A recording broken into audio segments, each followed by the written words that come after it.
China ha sido una locomotora de crecimiento económico en los últimos 10 años, evidenciando incluso la posibilidad de convertirse en la nación con mayor tamaño del PIB para 2025.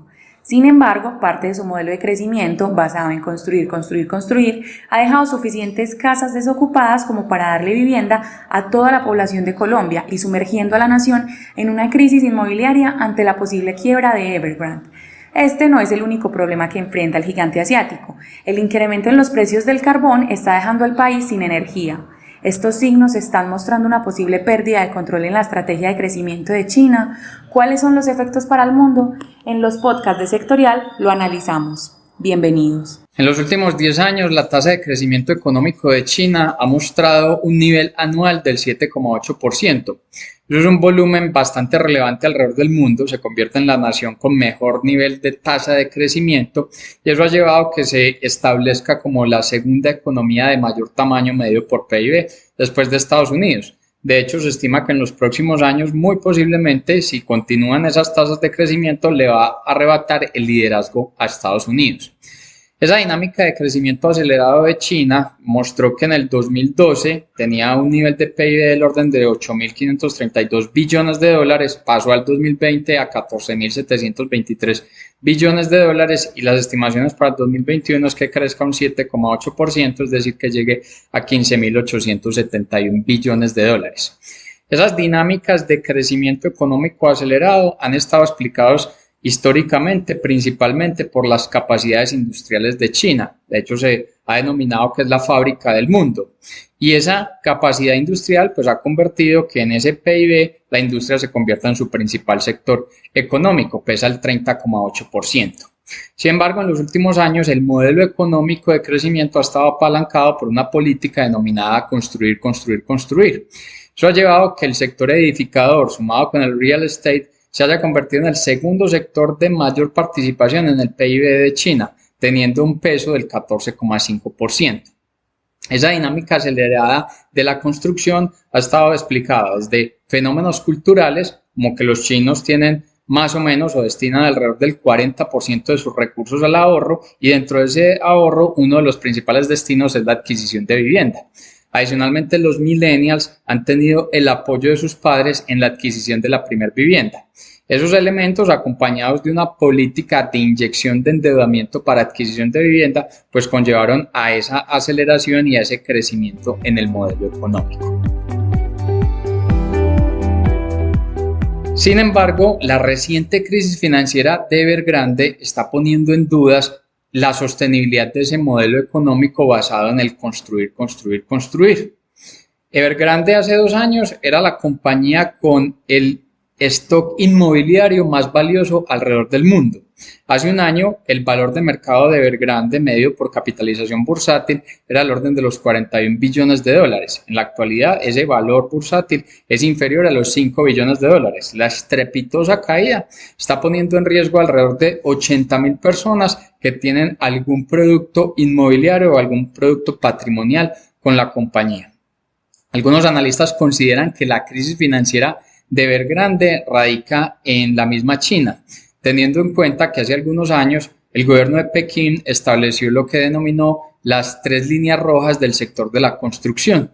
Esas líneas rojas consisten en que las compañías del sector construcción deben tener una relación de endeudamiento, es decir, que su pasivo total sobre el activo total sea inferior al 70%. Adicionalmente, que su deuda neta sobre patrimonio sea inferior a un 100%. Y la tercera línea roja, que la posición de caja de las compañías del sector de la construcción inmobiliaria cubra la deuda neta en más de un 100%.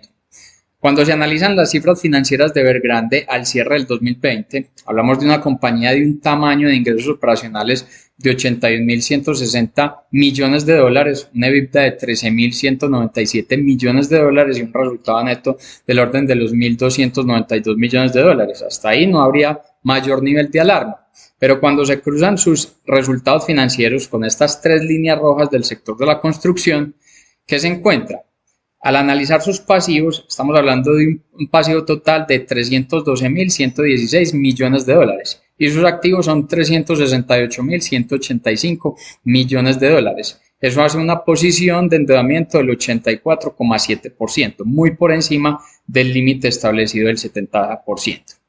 Cuando tomamos su deuda neta, estamos hablando de 89.245 millones de dólares y su patrimonio es de 56.069 millones de dólares. Quiere decir que esa relación de deuda neta sobre patrimonio es del 159%, de nuevo, muy por encima del límite establecido del 100%. Y el último elemento, la última línea roja, cuando se analiza la posición de caja de Evergrande, estamos hablando de 25.400 millones de dólares y su deuda neta es de 89.245 millones de dólares. Es decir, que ese nivel es del 28% y debería estar por encima del 100%. ¿Qué significa eso? Que las tres líneas rojas del sector de la construcción de China, Evergrande no los cumple. Al no cumplirlo, su capacidad o la posibilidad de adquirir nuevo endeudamiento empezó a ser restringido y al ser restringido empezó a darse ese riesgo sobre la capacidad de hacer pago frente a sus acreencias. De hecho, en el 2017, Xi Jinping, el presidente de China, dijo o acuñó una frase que se volvió muy famosa diciendo que las casas son para vivir y no para especular. Y el resultado de Evergrande tal vez muestra que es producto de una especulación en el sector de la construcción inmobiliaria y de ahí incumplir esas líneas rojas. Se habla de una especulación en el sector de la construcción inmobiliaria en China porque en el 2008 las personas en China que adquirían vivienda o adquirían inmuebles, se estimaba que más o menos el 25% estaba adquiriendo un segundo inmueble. Para el 2018, 10 años después, ya el 25% no adquiría un segundo inmueble, sino un tercer inmueble, y el 50% estaba adquiriendo un segundo inmueble. A partir de eso es que se empezó a establecer esos elementos de las líneas rojas, buscando controlar esa dinámica constructiva acelerada y poner en riesgo o establecer posiblemente una bomba de tiempo en el sector de la construcción inmobiliaria. Pues bien, esa bomba de tiempo, más bien esa política de construir de China, lo que ha llevado es a generar lo que se denomina una cicatriz urbana, porque ha generado una gran cantidad de casas desocupadas, generando unos paisajes con pueblos fantasmas llenos de inmuebles que no están siendo ocupados. Algunos datos preliminares estiman que en China hay alrededor de 3 billones de metros cuadrados de vivienda desocupadas. Ese es un tamaño suficiente para albergar alrededor de unos 30 millones de familias. Y si se toma la media de la familia china, que es compuesta por 3 personas, estamos hablando que existen suficientes unidades inmobiliarias para albergar alrededor de 90 millones de personas.